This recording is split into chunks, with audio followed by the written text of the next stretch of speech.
আচ্ছা, তো আজকে তোমাদের প্র্যাকটিক্যালের কি প্যারাসিটামল হলো?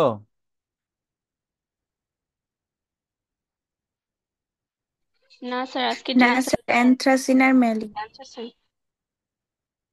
আচ্ছা, তাহলে এটা জি স্যার। তাহলে আমাদের টপিক হলো অ্যানথ্রাসিন এবং ম্যালিক অ্যানহাইড্রাইডের মধ্যে ডিলস এল্ডার রিঅ্যাকশন। ওকে,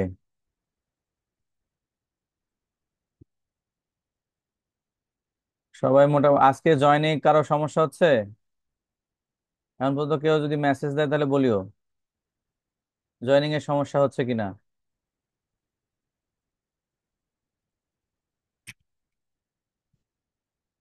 হ্যালো, জয়েনিং এর সমস্যা হচ্ছে? স্যার আপাতত হচ্ছে না, কেউ কিছু বলেনি। আচ্ছা,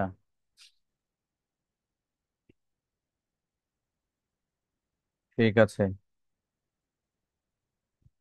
তো প্রথমে বলি যে আজকে স্যারের সাথে কথা হয়েছে। আমাদের মাসুদ রেজা স্যার উনি আমাদের জাতীয় বিশ্ববিদ্যালয়ে এমফিল এর জন্য সার্কুলার দিয়েছে, তো বলল যে মাস্টার্স এর বা সিনিয়র কেউ থাকলে এমফিল এর যদি জন্য আবেদন করে তাহলে তারা করতে পারে। আর আমি বললাম যে স্যার, স্টুডেন্টরা তো মোটামুটি এদিকে কয়েকদিন প্র্যাকটিস করেছে, আমরা যেরকম পারি। তো আপনি যদি একটু সময় দিতেন। তো বললো যে উনি খুবই আগ্রহ দেখালেন এবং সামনের সপ্তাহের হয়তো রবি সোমবারের দিকে উনি আসবেন, তবে ফাইনালি কবে আসবেন, হয়তো 2 দিন আসবেন উনি জানাবেন। তো কি বললাম শুনতে পেয়েছো? জি স্যার। জি স্যার। আচ্ছা, আহ, তো এখন ম্যালিক অ্যানহাইড্রাইড অ্যান্ড অ্যানথ্রাসিনের বিষয়টা নিয়ে এখানে কি কি ভাইবা প্রশ্ন আসে, বা সাধারণত আমরা যখন বিভিন্ন স্যারদের পাশে বসে থাকি ওনারা কি কি জিজ্ঞাসা করেন? প্রথমেই অ্যানথ্রাসিনের সংকেত। অ্যানথ্রাসিনের সংকেত বুঝতে পেরেছি কিনা বা আমরা পারি কিনা? জি স্যার। আচ্ছা, তো এখন থেকে মানে এই প্রশ্নগুলা একটু আহ, লিখে রাখবে একজন। অনেক সময় হয় কি, কথা বলতে গেলে ভাইবা বিষয়টা তো কথার প্রেক্ষিতে প্রেক্ষিতে আসে, রেসপন্সিভ আসে।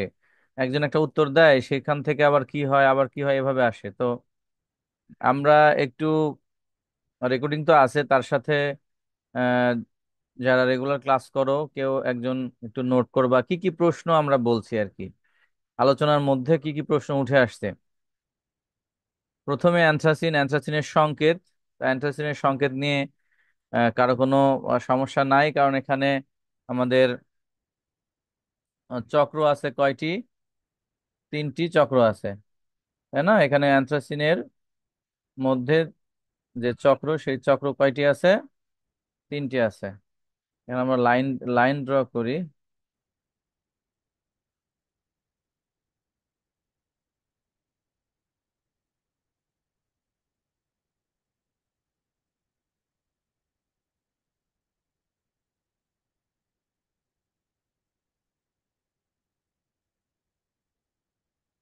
কোন একটা সমস্যা হচ্ছে, কি সমস্যা হচ্ছে?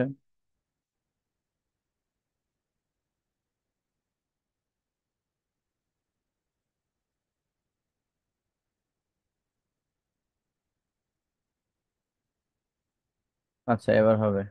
ঠিক আছে, একটু সমস্যা হচ্ছিল।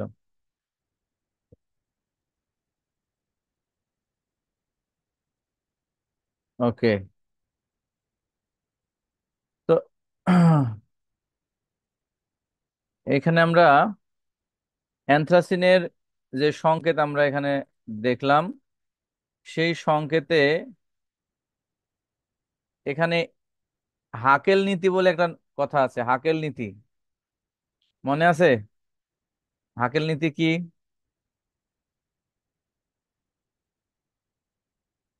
প্রশ্ন লিখিও। হাকেল নীতি কি মনে আছে? জি স্যার, অ্যারোমেটিক নাকি অ্যারোমেটিক না কোনো যৌগ, সেটা হালকা নীতির সাথে সাহায্যে ব্যাখ্যা করা যায়। ব্যাখ্যা করো তাহলে নীতিটা কি। যে অ্যারোমেটিক যৌগে, অ্যারোমেটিক যৌগে হাকেল নীতিতে কি, অ্যারোমেটিক যৌগে 4n+2 সংখ্যক, সংখ্যক কি থাকবে, পাই ইলেকট্রন থাকে। ইলেকট্রন থাকবে। ঠিক আছে, 4n+2 সংখ্যক পাই ইলেকট্রন থাকবে। তাহলে এটা হলো হাকেল নীতি। তো এরপরে হাকেল নীতি গেল, তাহলে এখানে এন এর মান কত হবে এই জায়গায়? এন সমান কত হবে? 3। এন সমান কত? ওয়ান। 3। ওইখানে হ্যাঁ, এন সমান কত হবে বলো? 3। কি দেখে বুঝলাম 3? এন সমান কি দেখে বুঝলাম 3? তিনটা, স্যার এখানে তিনটা চক্র। চক্র আছে, তিনটা এখানে তিনটা চক্র আছে, then তিনটা সার্কেল আছে। ওকে, তো আমরা এগুলো মুছে ফেলি, এগুলো আমরা করেছি। তো 4n+ সমান এই অ্যানথ্রাসিনের ক্ষেত্রে হাকেল নাম্বার কত? এখানে এখন প্রশ্ন হলো এই অ্যানথ্রাসিনের ক্ষেত্রে হাকেল নম্বর কত। হাকেল নাম্বার হলো 4n+2। এখানে এন এর জায়গায় যদি 3 বসাও তাহলে কত রেজাল্ট আসে? 24। তাহলে আসে 14। তাহলে এখানে হাকেল নম্বর কত? 14। 14। তাহলে হাকেল নম্বর, আর এনটা হলো চক্র সংখ্যা, এখানে এন হলো চক্র সংখ্যা, আর হাকেল নম্বর হলো 14, কারণ তিনটা এখানে 7টা পাই বন্ধন আছে।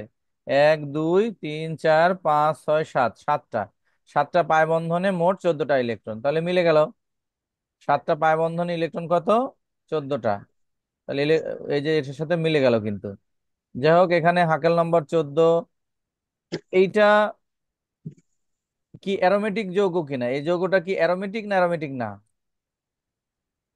জি স্যার, অ্যারোমেটিক। অ্যারোমেটিক। তাহলে অ্যানথ্রাসিন একটি অ্যারোমেটিক যৌগ। এখন একটা অ্যারোমেটিক আছে হেটারো অ্যারোমেটিক, হেটারো, একটা অ্যারোমেটিক যৌগ আছে হেটারো অ্যারোমেটিক। তো এইটা কি হেটারো অ্যারোমেটিক হবে কিনা? হ্যাঁ স্যার। এটা কি হেটারো অ্যারোমেটিক হবে? না স্যার। তাহলে একটা হেটারো অ্যারোমেটিকের উদাহরণ দাও, যে এটা হলো hetero aromatic. Sir pyridine. Pyridine, সবাই। হ্যাঁ, এই যে ক্লাস করছি, কারণ এই কারণে ক্লাস করছি যে সবার কিন্তু ব্রেন একসাথে কাজ করে না। আমরা ভাইভাতে, ভাইভাতে একসঙ্গে কাজ করে না, মনে হচ্ছে যে এটা সহজ, কিন্তু প্রতিদিনই আমরা এই জিনিসগুলো প্র্যাকটিস করলে, যেমন অনার্স থার্ড ইয়ারে একই কথা, যে স্যার এগুলো তো পারি, কিন্তু এই পারা কথাগুলাই যখন তুমি মনে করবে যে আমার কালকে তো ভাইবা, দেখি কি কি প্রশ্ন আসতে পারে, তখন এই জিনিসগুলো যখন চর্চা হবে তখন ভাইভাতে হট করে ধরলে পারা যায়। আর হঠাৎ করে যদি ভাইবার ক্লাসে গিয়ে বলে আচ্ছা হেটারো অ্যারোমেটিক কিনা, তখন তোমার সঙ্গে সঙ্গে মাথায় আসে না যে এটা কি হেটারো অ্যারোমেটিক হবে না হবে না। তাহলে হেটারো অ্যারোমেটিক কারা, মনে রাখার বিষয় হলো ফিউরান, পিরিডিন। Pyridine pyrrole. তাহলে এরকম করে একজন বললে হবে না, যেমন এখানে হলো আমরা এটা পিরিডিন। স্যার যাদের হ্যাঁ, তাহলে যে যাদের এরকম সাথে আছে, কার্বন ছাড়া অন্যান্য পরমাণু থাকে, যেমন তাহলে নাইট্রোজেন, কার্বন, অক্সিজেন। একটারও গ্রুপ থাকবে। হ্যাঁ তাহলে এরকম করে ফিউরান পাইরোল থায়োফিন, যাদের মধ্যে এই যে চক্র, এই চক্র এক কোণা দুই কোণা তিন কোণা চার কোণা, এগুলো সবই হচ্ছে কার্বন, আর একটা কোণায় আছে যেটা হলো সালফার বা অক্সিজেন বা নাইট্রোজেন। তাহলে এরকম বিষম পরমাণু যদি চক্রের মধ্যে থাকে তাহলে হেটারো অ্যারোমেটিক বলে। আর এইখানে প্রত্যেকটা কোণায় কোণায় কি আছে? কার্বন আছে। কার্বন আছে। Very good. তাহলে আমরা একটা বুঝলাম যে এটা অ্যারোমেটিক যৌগ প্রশ্ন করলাম, হাকেল নীতি কি প্রশ্ন করলাম। সেই প্রশ্নগুলোর নোট নিও একজন, কেউ একজন নোট নিও। কে নোট নিচ্ছ? কি কি প্রশ্ন বলছি? অ্যানথ্রাসিনের অ্যান্থ্রাসিনের সংকেত, হাকেল নীতি, hetero aromatic, hetero Huckel aromatic, number. Huckel number কত, চক্র সংখ্যা কত এখানে, অ্যারোমেটিক যৌগ কি ইত্যাদি হলো আর কি। তাহলে মোটামুটি আমরা অ্যানথ্রাসিনের সম্পর্কে একটা ধারণা আসলো। এখন আমাদের আলোচনা হবে ম্যালেইক অ্যান্ড হাইড্রাইড নিয়ে। প্রথমে আমাদের সংকেত হলো অ্যাসিড অ্যান্ড হাইড্রাইডের সংকেত কি, অ্যাসিড অ্যান্ড হাইড্রাইডের কার্যকরী মূলক কি।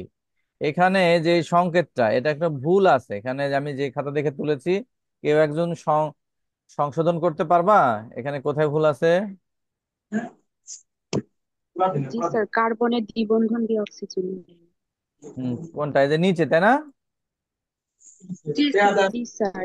তাহলে তোমরা যেটা দেখে খাতা লিখেছো, যদি কারো পুরাতন খাতা দেখে লিখে থাকো আর এরকম যদি ভুল থাকে, আমি যেই খাতাটা এখানে পিডিএফ ফাইল করেছি সেই খাতায় এরকম আছে। ম্যালেইক অ্যান্ড হাইড্রাইডের এইখানে এরকম, আসলে এই অংশ যেটা আছে সেটা হলো অ্যাসিড অ্যান্ড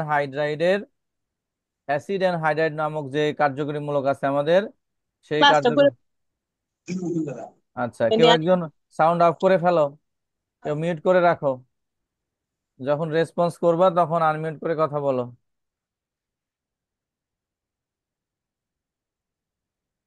সবাই মিউট করো, যদি কেউ রেসপন্স করতে চাও তখন সেটা আনমিউট করে কথা বলবা।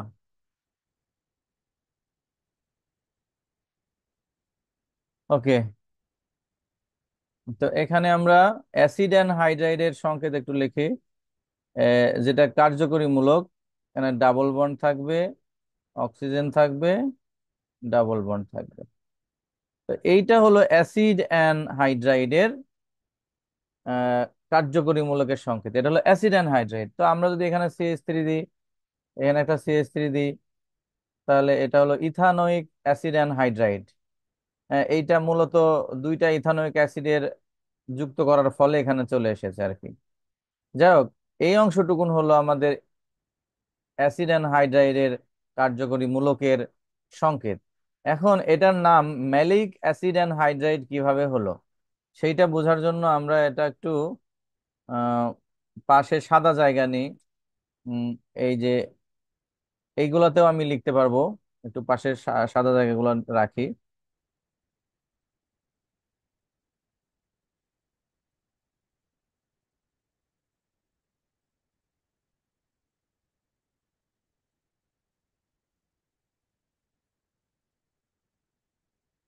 হুম, তো এখানে একটা যৌগের সংকেত লিখি।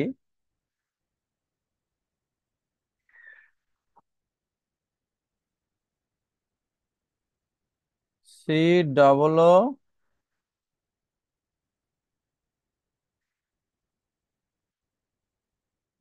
এখানে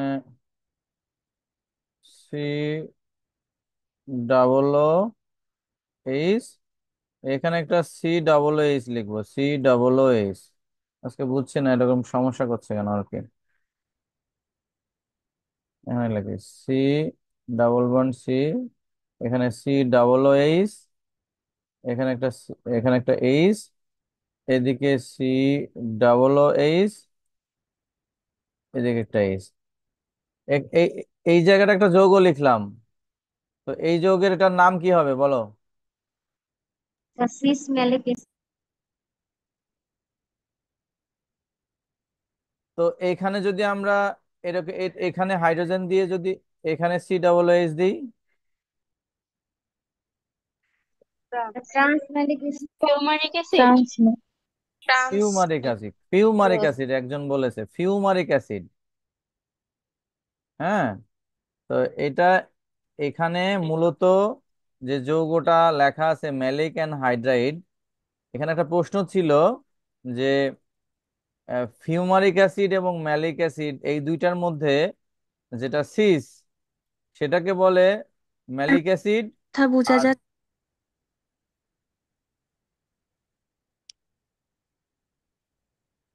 কথা কি এখন বোঝা যাচ্ছে? জি স্যার।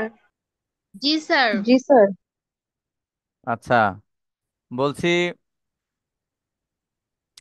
ম্যালেইক অ্যাসিড আর ফিউমারিক অ্যাসিড এই দুইটা অ্যাসিডের যে ইউপ্যাক নাম সেটা হচ্ছে বিউটিন 2,3 ডাইওয়িক অ্যাসিড। নাম হলো, কি নাম বলছি? বিউটিন। তাহলে বিউটিন যদি হয় তাহলে 1, 2, 3, 4, বিউটিন 2,3 বা 2, মানে এই যে এইখানে থাকবে দ্বিবন্ধন ডাইওইক COOH, এখানে COOH। তাহলে এটা 1, এটা 2, এটা 3, এটা 4, চারটা কার্বন। চারটা কার্বনের 2 নম্বর থেকে দ্বিবন্ধন শুরু হয়েছে, তাহলে বিউটিন 2। আর এইদিকে একটা COOH, এইদিকে একটা COOH, ডাইওইক অ্যাসিড। হাত পূরণ করার জন্য এখানে একটা হাইড্রোজেন, এখানে একটা হাইড্রোজেন। মূলত এই যৌগের ইউপেক নাম বিউটিন ডাইওইক অ্যাসিড। বিউটিন ডাইওইক অ্যাসিড 2 না বললেও হয়, কারণ এখানে দ্বিবন্ধন দেওয়ার কোনো সুযোগ নাই। তাহলে এই যৌগের ইউপেক নাম কি? Butene three dioic acid. Dioic acid. Dioic acid. 2, 3 বলার দরকার নাই, কারণ এছাড়া আর কোনো সুযোগ নাই, মানে অন্য জায়গায় COOH লেখার সুযোগ নাই আর কি, বা দ্বিবন্ধন দেওয়ার সুযোগ নাই। সরাসরি বিউটিন ডাইওইক অ্যাসিড। এখন এই বিউটিন ডাইওইক অ্যাসিড এর দুইটা জ্যামিতিক সমাণু। আমরা যদি এখানে দ্বিবন্ধন দিয়ে এরকম এরকম করি, আবার এখানে দ্বিবন্ধন দিয়ে এরকম করি, তো যদি COOH COOH একই দিকে থাকে, তাহলে সেটা আমরা জানি সিস। কিন্তু সেই সিসকে এখানে এই বিউটেন ডাইওইক অ্যাসিড সিসটাকে বলে ম্যালেইক। সিসটাকে কি বলে? ম্যালেইক। ওকে। আর যেটা COOH, যেটা বিপরীত পাশে আছে COOH আর COOH, এগুলাকে কি বলবে? ফিউমারিক। ফিউমারিক। Fumaric acid. এখন এই দুইটার মধ্যে যেখানে উচ্চ মাধ্যমিক লেভেলে প্রশ্ন ছিল, যে অনেক সময় মনে হচ্ছে যে আমরা মনে হয় অনার্সে পড়ছি, এই যা বলছে সব উচ্চ মাধ্যমিক লেভেলে আছে। তো এই দুইটার মধ্যে ম্যালিক অ্যাসিডের COOH দুইটা হলো কাছে কাছে আছে, এই দুইটা হলো একই দিকে আছে। ফলে এই দুইটা COOH যদি পাশাপাশি থাকে, এখান থেকে এখনো পানি অপসারিত হয়। অপসারিত হয়ে সেটা সৃষ্টি করে,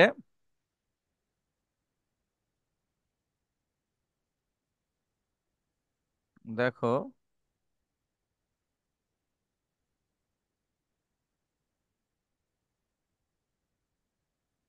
আহ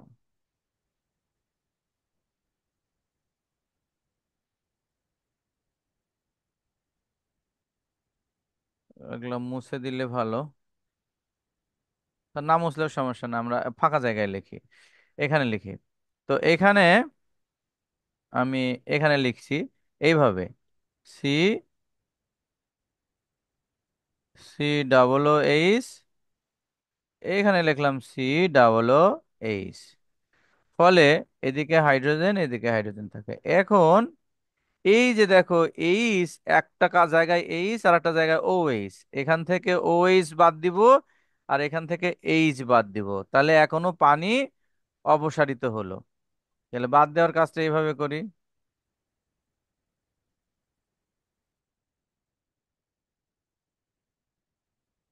বাদ দেওয়ার যে কাজটা, এখানে বাদ দিয়ে দিই। তাহলে এখানে কি থাকে? বাদ দিলে এই জায়গায় কি থাকে?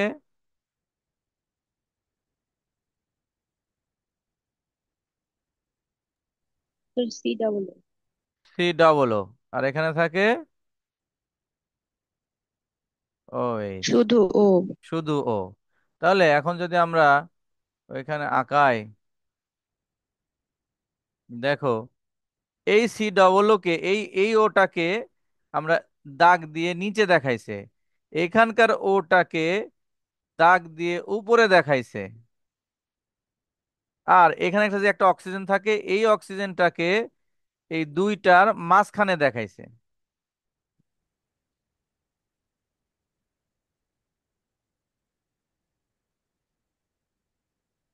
স্টপ হয়েছে, আমি আবার শেয়ার করছি।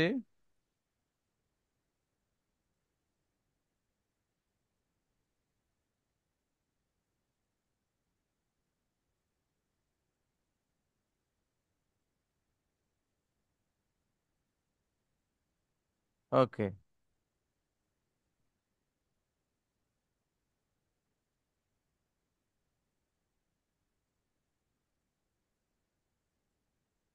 তো এটা দেখো,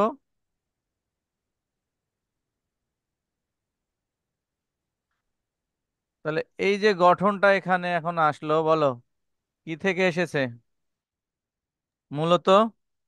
স্যার ম্যালিক অ্যাসিড থেকে একমা ম্যালেইক পানি অ্যাসিড। অপসারিত হয়ে। ম্যালেইক অ্যাসিড আবার কোনটা হইলো? ওটা তো ছিল butene, dioic acid. Butene dioic acid. Dioic butene dioic অ্যাসিডের দুইটা গঠন, একটা সিস একটা ট্রান্স। সিসকে কি বলছে? Malic acid maleic acid. আর ট্রান্সকে fumaric fumaric acid. Fumaric acid. ফলে ফিউমারিক অ্যাসিড। ফলে যেটা সিস সমাণু ম্যালিক অ্যাসিড, তার দুইটা COOH কাছাকাছি থাকায় এখনো পানি অপসারণের মাধ্যমে এরা অ্যানহাইড্রাইড গঠন করে। তাহলে মূলত ম্যালিক অ্যাসিড অ্যানহাইড্রাইড গঠন করতে পারে। এইভাবে এটা ম্যালিক ম্যালিক অ্যানহাইড্রাইডের সম্পর্কে আমরা শিখলাম, অ্যানথ্রাসিন সম্পর্কে শিখলাম। এখন এখানে এসে এই যে অংশটা, সেখানে আমরা দেখতে পাচ্ছি যে এইখান থেকে একটা আর এইখান থেকে একটা যুক্ত হয়েছে। আর এই পুরো স্ট্রাকচারটা ঠিক আছে, এখানে যে দ্বিবন্ধন আছে, এই দ্বিবন্ধনের জায়গাটা এখানে বসেছে। তো এই জায়গাটা কি ঠিক আছে সবার খাতায়? মানে জি জায়গাটা স্যার।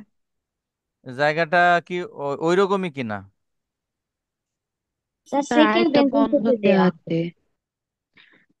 কার্বন কার্বনের সাথে একটা বন্ধন। এইভাবেই তো আছে। ওইভাবেই আছে। জি স্যার। আচ্ছা, স্যার তাহলে ওর আমার খাতায় একটা বন্ধন দেয়া আছে কার্বনের সাথে, স্যার এইভাবে উপর থেকে থেকে নিচে। আরেকটা বিক্রিয়া আছে, মানে আরেকটার সাথে এটা। তিনটা চক্রের পরে কার্বন দুইটার সাথে একটা বন্ধন। পিসি যুক্ত আছে। হ্যাঁ, তাহলে ওখানে কেমন মনে হচ্ছে না? জি স্যার। স্যার কি লেখার রাখা? সময় এটা হচ্ছে আমরা বুঝতে পারছিলাম না যে কিভাবে এটা করছে। আচ্ছা, তো ঠিক আছে, আমরা হচ্ছে এর যে ভালো একটা ওয়েবসাইট ছিল, আমি দেখে রাখছিলাম আর এক কম্পিউটারে। কম্পিউটার তো আজকে আবার চেঞ্জ করেছি এবং ওয়াইফাই থেকে ডিরেক্ট লাইন নিয়ে আসছি। আমরা কিছুটা বোঝার চেষ্টা করছি।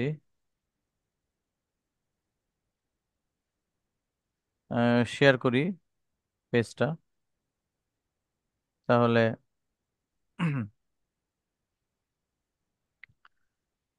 এক্সাক্ট বিষয়টা আমরা বুঝতে পারবো। অনেক কিছু ভুল আছে, হ্যাঁ, ওই জায়গাটায়।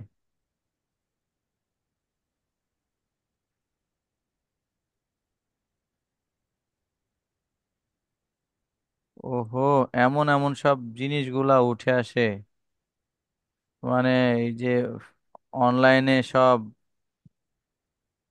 এখানে আমি যাচ্ছি, এইটা উঠে আসছে, হাইট বার। আমি এই জায়গায় যেতে যাচ্ছি, এখানে এইখানটা বোঝার চেষ্টা করি আর কি। হ্যাঁ, এখানে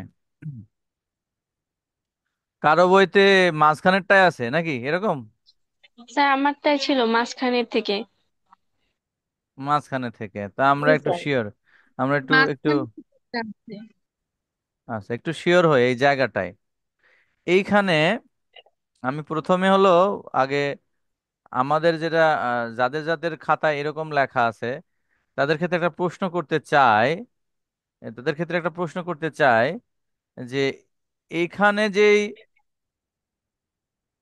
জায়গাটা জায়গাটা আছে এখানে, তো এই জায়গায় মোট কার্বন কার্বনের কয়টা বন্ধন আছে?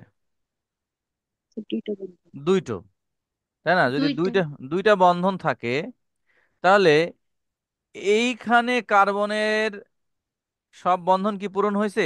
এইদিকে একটা গেল, এক ফাঁকা না না আছে না স্যার, স্যার। স্যার। এখানে এইদিকে একটা গেল। বন্ধু নেই। হ্যাঁ, তাহলে এখানে কিন্তু একটা বন্ধন শর্ট আছে। তাহলে সেই বন্ধনটা আমরা, যদি এরকম হইতো যে এখানে দুইটা বন্ধন আছে, একটা সিগমা একটা পাই, তাহলে এখানে কিন্তু একটা সিগমা বন্ধন এরকম থাকে।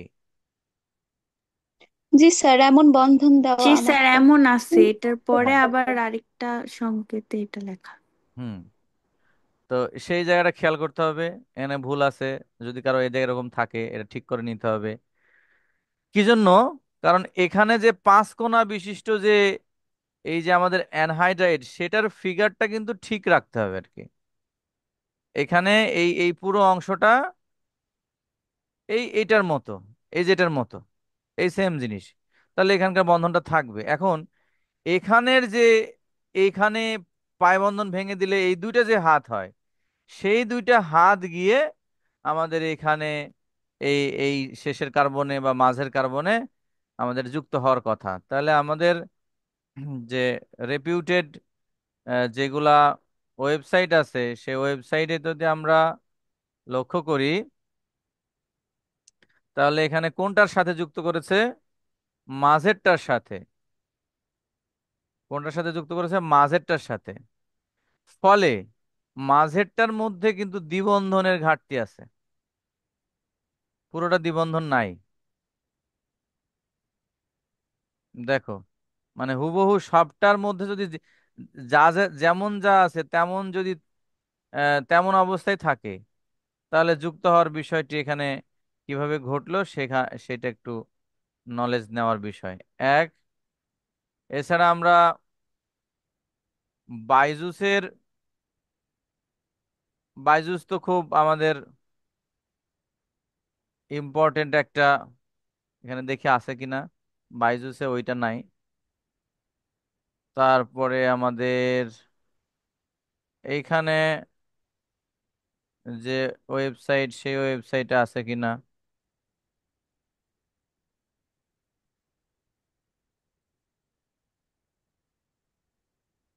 তো এটাতে দেয়নি হয়তো, কিন্তু থাকবে।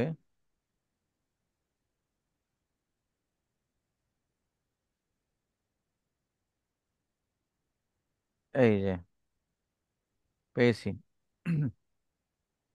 nature.com নামে একটা জায়গায় আছে। তো একটু ক্লিয়ার বোঝার জন্য এই জায়গাটা একদম ক্লিয়ার বোঝার জন্য এখানে এটা বড় করছি।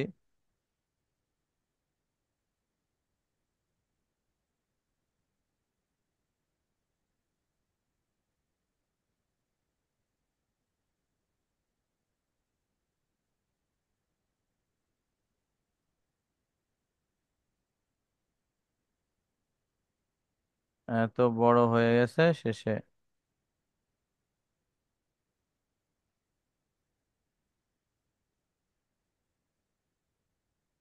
এই যে পেয়েছি, দেখো।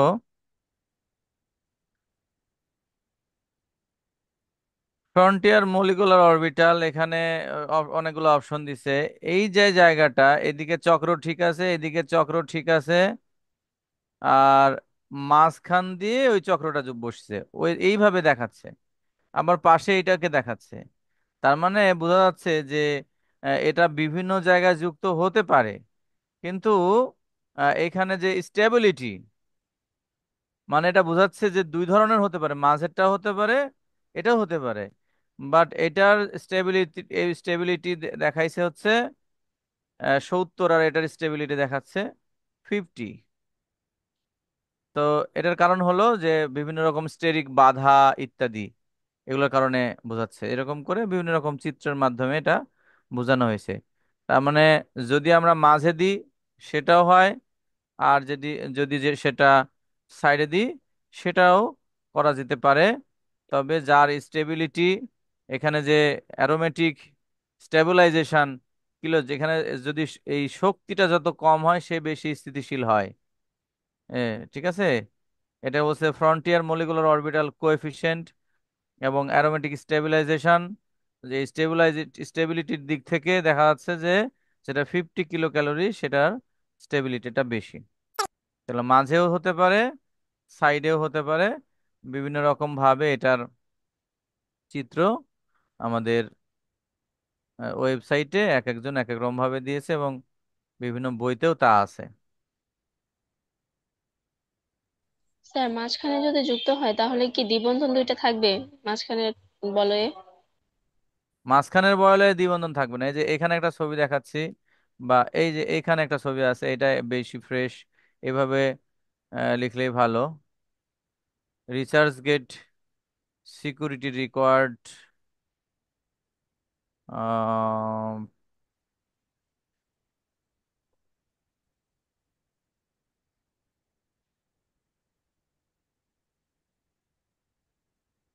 এই যে এইটা হলো, আমরা এইটা লিখতে পারি আর কি, যেহেতু এটা একটা আমাদের রিসার্চ গেট হচ্ছে খুব বড় একটা পাবলিশার।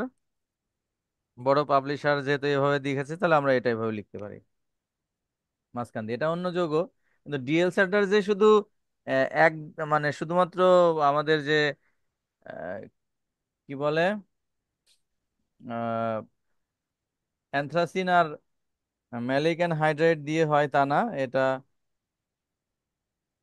এটা একটা প্রসেসের নাম, এবং সেটা বিভিন্ন রকম ভাবে হতে পারে।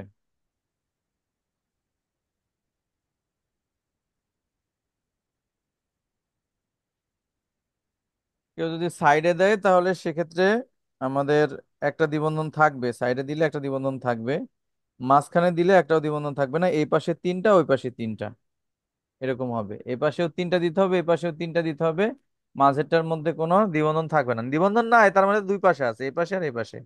এই দুইটা দ্বিবন্ধন তো দুইটার সাথেই আছে। দেখতে পাচ্ছ কি এই ছবিটা?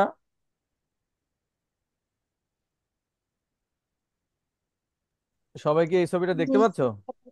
জি স্যার। ওকে, তাহলে আমরা দুই রকম চিত্র দিতে পারি। মাঝে দিলে, মাঝখানে দিলে এভাবে দিবা, আর সাইডে দিলে এইটার সাথে দিয়ে এখানে একটা দ্বিবন্ধন থেকে যাবে আর কি। একজন ছবি পাঠিয়েছো, নিচের ছবিটা ঠিক আছে।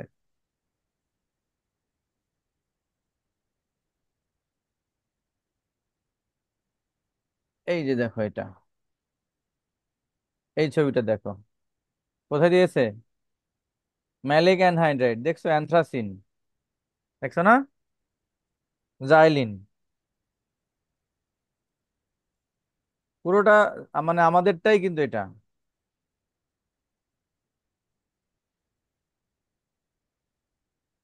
প্রাক্সি ল্যাব, এটাও রেপুটেড। এখানে সবকিছু ল্যাবেরই বিষয়গুলো এখানে উদাহরণ হিসেবে তুলে ধরা হয়েছে আর কি। এই যে দেখো,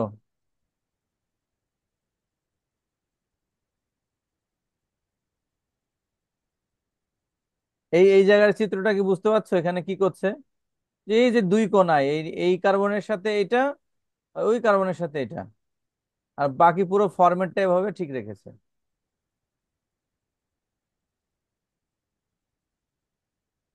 তো ডিএসএলআর রিয়াকশন শুধুমাত্র একটা প্রসেস, কিন্তু এইখানে মূলত কি তৈরি করে, ডিএসএলআর রিয়াকশনের সংজ্ঞাটা কি একজন বলো দেখি?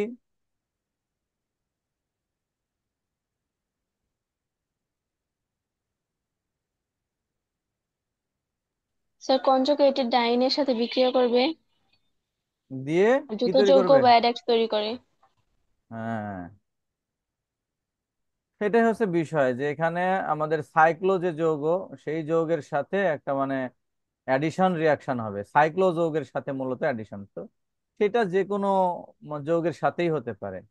যেমন এই যে এখানে basic pattern of Diels Alder reaction, এখানে দেখো এটা একটা যৌগ মুক্ত দ্বিবন্ধন, এটা একটা দ্বিবন্ধন, এখন এই দুইটা মিলে একটা এরকম চক্র তৈরি করেছে। তো সেটা হলো একটা ডিএল স্যান্ডার রিয়াকশন। ডিএক্স, what is Diels Alder reaction? তাহলে সংজ্ঞা আসতে পারে, একটা প্রশ্ন লিখে নিলাম আমরা, ডিএল অ্যালডার রিয়াকশনের সংজ্ঞা কি? কি হবে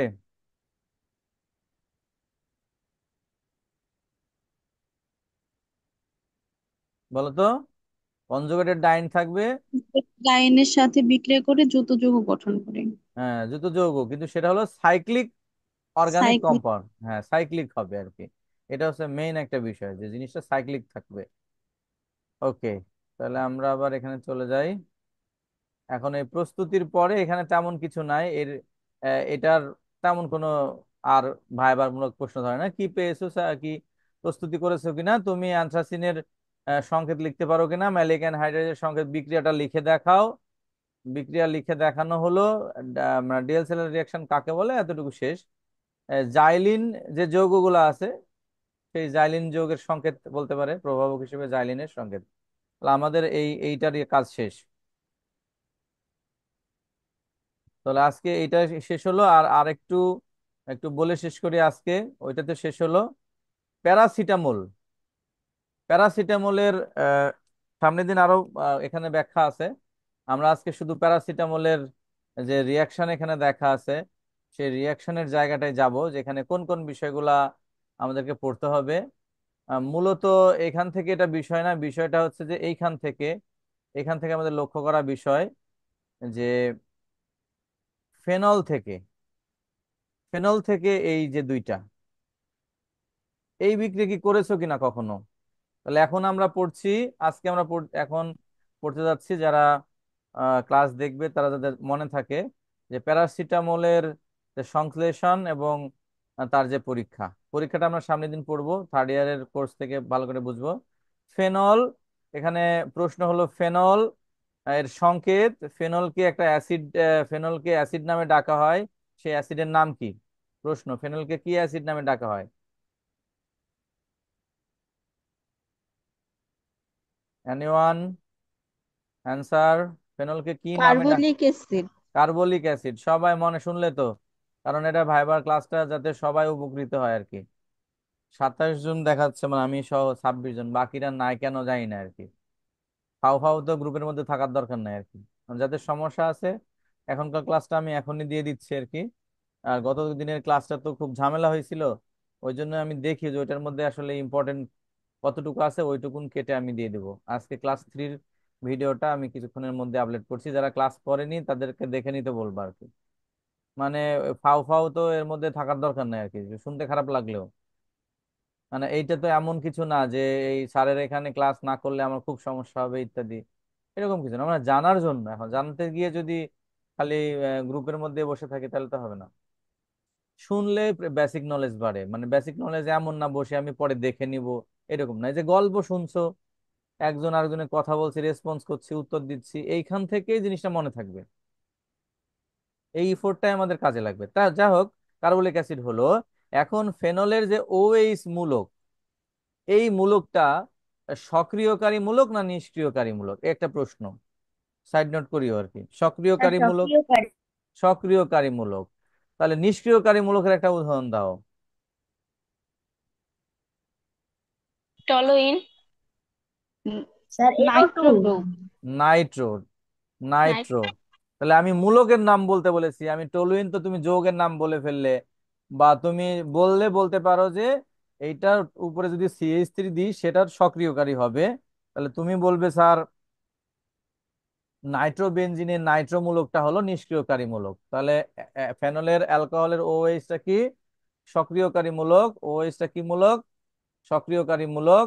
সক্রিয় মূলক মূলক কি করে? বেনজিনের মধ্যে ইলেকট্রন দান করে। দান করে, ফলে বেনজিন বলয়ের যে ইলেকট্রন ঘনত্ব, সক্রিয়তা আগে বেড়ে যায়। এখন যারা সক্রিয়কারী মূলক তারা কি নির্দেশক? সক্রিয়কারী মূলকগুলো কি নির্দেশক? অর্থপ্যারা নির্দেশক। অর্থপ্যারা নির্দেশক। Very good.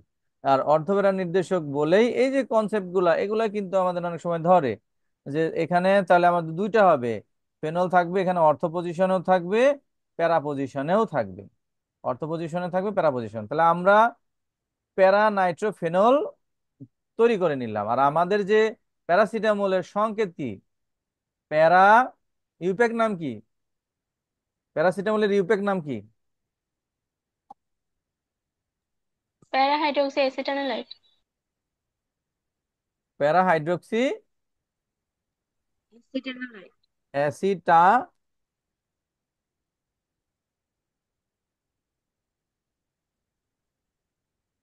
নিলাইড, প্যারাহাইড্রক্সি অ্যাসিটানিলাইড। ওকে, তাহলে আমরা দেখে নিই এখানে কি লেখা আছে। এন অ্যাসিটাইল প্যারা অ্যামিনো ফেনল, আদার নেম টাইনিলল, প্যানাডল, এগুলো নামেও ডাকা হয়।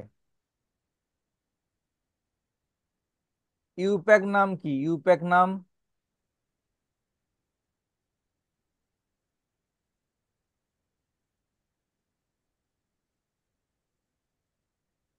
বলো, একজন ইউপ্যাক নাম বলো, আবার বলো।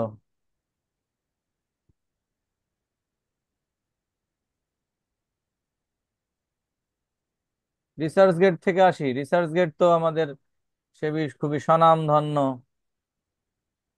কি লেখা আছে? N 4 hydroxy phenyl অ্যাসিটামাইড, phenyl 4 hydroxy phenyl অ্যাসিটামাইড। তাহলে ইউপেক নামটা খেয়াল করে রেখো, সংকেতটা খেয়াল করে রেখো। স্যার আবার একটু বলবেন? এখানে আসলে লেখাটা বোঝা যাচ্ছে না, এত ছোট। এবার বোঝা যাচ্ছে? জি স্যার। 4 হাইড্রক্সি, এন লিখেছে, এন এন অ্যাসিটামাইড। এই এন কেন লিখেছে? অ্যামাইডের, অ্যাসিটামাইডের যে নাইট্রোজেন, এই নাইট্রোজেনের সাথেই ওই অংশটা যুক্ত আছে, 4 হাইড্রক্সি ফিনাইল অংশটি যুক্ত আছে। তো আমরা এবার এই লিখে দেখাই জিনিসটা, যে এরকম নাম কেন বলছে, ইউপ্যাক নামটা এরকম কেন হইলো। এখানে সাদা জায়গা আছে, এখানে লিখি। প্রথমে আমি বলি যে CH3COO এটার নাম কি?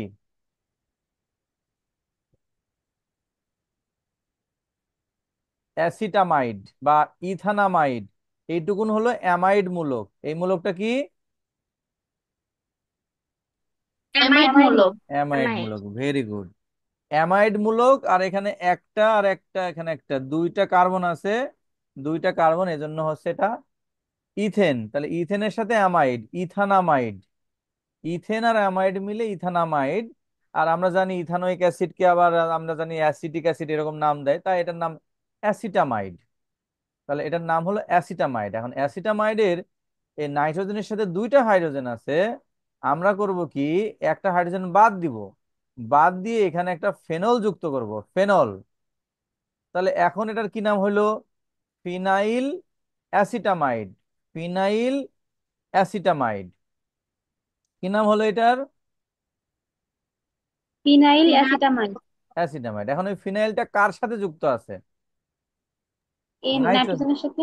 এজন্য আমরা লিখছি, এন লিখে এখানে লিখলাম ফিনাইল, এন ফিনাইল, তারপরে লিখলাম অ্যাসিটামাইড, অ্যাসিটামাইড। এখন এই ফিনাইলের সাথে আবার একটা OH আছে, তাহলে এই ফিনাইলের সামনে এই জায়গায় লিখতে হবে হাইড্রক্সি। আর এই হাইড্রক্সিটা কার্বনের, এটা যদি 1 নম্বর কার্বন হয়, 1 2 3 4, চারে OH আছে। তাহলে N 4 hydroxy phenyl অ্যাসিটামাইড, N 4 hydroxy phenyl অ্যাসিটামাইড। নামকরণের মানে বিষয়বস্তুটা বুঝতে পারলে? জি স্যার। জি স্যার। ওকে। কেউ কেউ বলে প্যারা অ্যাসিটামিডো ফেনল, এরকম নাম লেখা আছে কারো খাতায় বা কিছুতে? প্যারা অ্যাসিটামিডো ফেনল, এরকম নাম বলে, প্যারা অ্যাসিটামিডো ফেনল।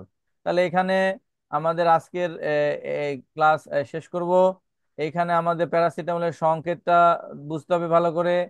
এই অংশে আছে কি, এখানে কি কি কার্যকরী মূলক আছে, অ্যামাইড মূলক আছে, ওএইচ মূলক আছে, এবং প্রথমেই সেটা বেনজিন থেকে শুরু করে আমাদের আস্তে আস্তে ফেনল, ফেনল থেকে অর্থোহাইড্রক্সি ফেনল, প্যারাহাইড্রক্সি ফেনল, এবং এই অর্থোনাইট্রোফেনল, অর্থোনাইট্রোফেনল, প্যারানাইট্রোফেনল, এবং এগুলার মধ্যে সক্রিয়কারীমূলক, নিষ্ক্রিয়কারীমূলক, অর্থপ্যারা নির্দেশক, মেটা নির্দেশক বললাম।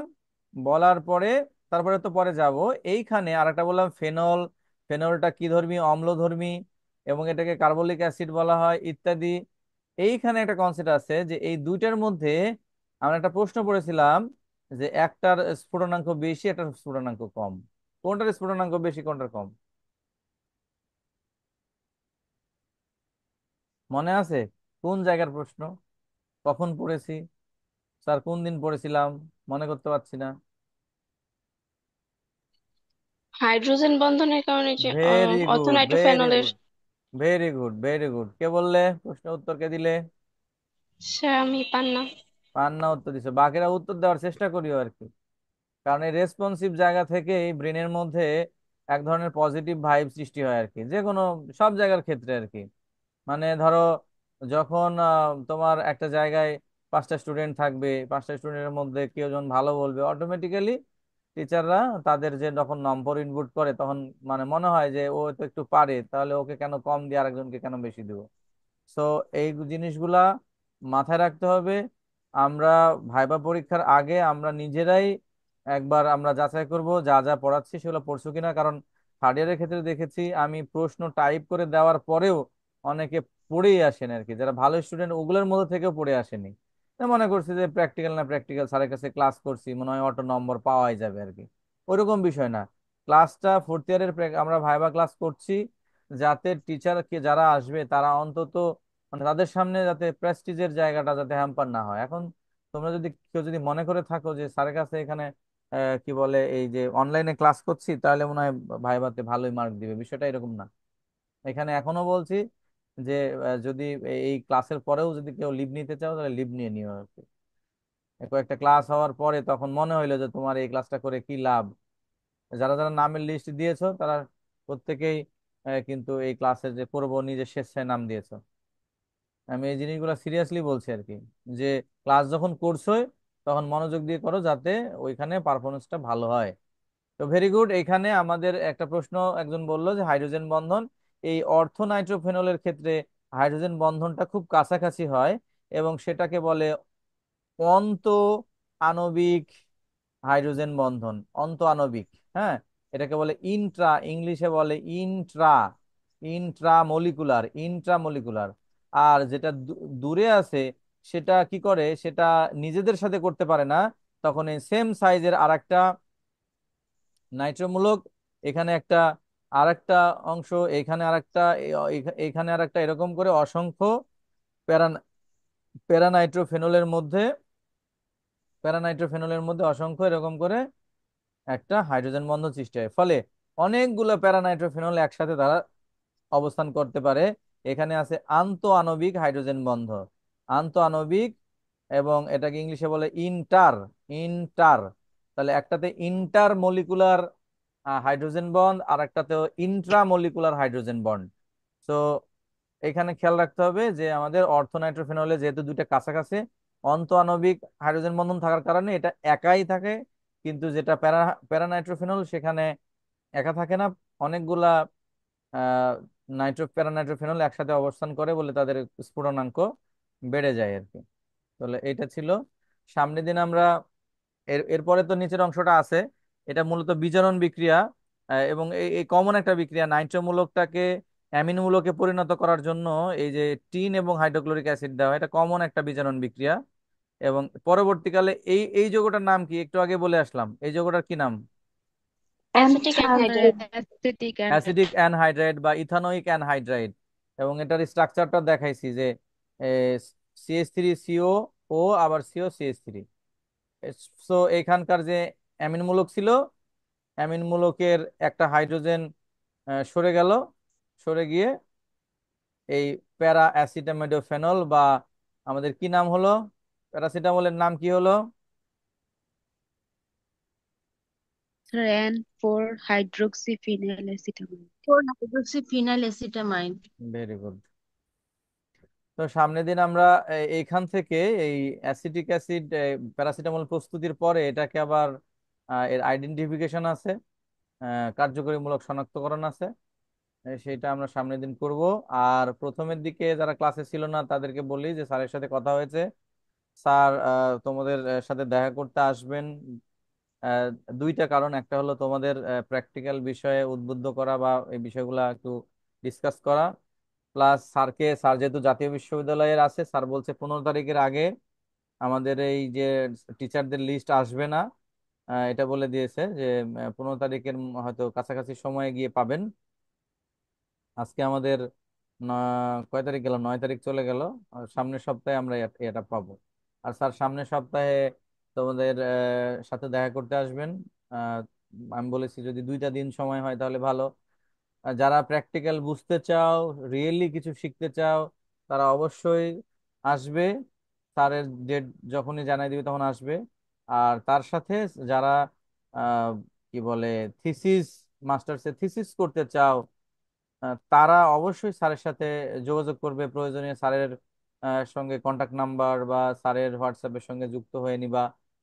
আর যারা মনে করছো যে মোটামুটি আমার যা হয়েছে পড়াশোনা এ পর্যন্ত শেষ, আমার আর ভবিষ্যতে তেমন কোনো পড়াশোনার ইচ্ছা নাই, তাহলে তারা তো আর ওই গবেষণার কাজ করবে না। যদি এরকম চিন্তা ভাবনা থাকে এমফিল করব, পিএইচডি করব, বা বুয়েট থেকে বা ঢাকা ইউনিভার্সিটি থেকে, অথবা এখন না হলেও বিদেশে যাওয়ার চিন্তা ভাবনা আছে, এমন না যে আমরা জাতীয় বিশ্ববিদ্যালয়ের স্টুডেন্টরা বিদেশে যেতে পারবো না।